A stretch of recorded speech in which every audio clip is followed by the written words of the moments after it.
Исмаил Гаспринский. Сегодня это имя известно всему мировому сообществу. Просветитель, реформатор, родоначальник крымско-татарской прессы. Газета – это способ просвещения, в который мы очень нуждаемся.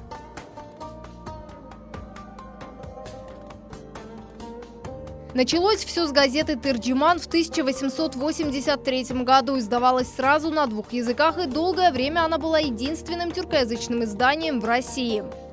Гаспринский не призывал к плохим и неподобающим нашему народу действиям. Говорил и писал только о том, чтобы наш народ шел вперед, чтобы приносил пользу и себе, и Крыму. Занимался Исмаилбей обучением детей, упростил изучение арабского языка. Ученики заучивали не слоги, а звуки, которые в разных сочетаниях давали буквы алфавита. Такой метод в 2-3 раза сокращал срок обучения грамоте. Он думал в первую очередь о народе, хотел спасти его от безграмотности. В 1916 году только в Российской империи преобразовалось 5000 школ. Наше время – время знаний.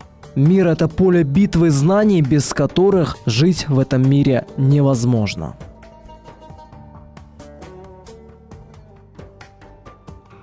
В 1910 году Исмаил Гаспринский был выдвинут в лауреаты Нобелевской премии, но награду так и не получил. Сегодня его именем названы микрорайоны, улицы крымских городов и даже Казани. Установлены памятники и бюсты. Крымско-татарская библиотека в столице полуострова также носит имя просветителя. Мы обладаем самой большой коллекцией литературы на крымско-татарском языке, литературы о крымских татарах.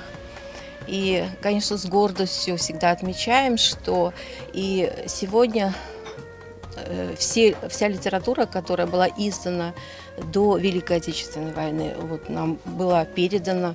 Очень много книг, коллекций литературы была передана с Турции. В Бахчисарае работает дом-музей выдающейся личности. Именно здесь сохранены эксклюзивные фотографии личной вещи издателя. С 2015 года свою работу начал медиацентр имени Исмаила Гаспринского. В него входят редакции 9 национальных СМИ Крыма. Точно знаем и гарантируем, что на страницах наших периодических изданий у нас точная, правильная информация, которая не искажается и которая доносится именно с точки подачи, как она произошла. В 2017-м телеканал «Милет» снял документальный фильм о жизни и творчестве реформатора. В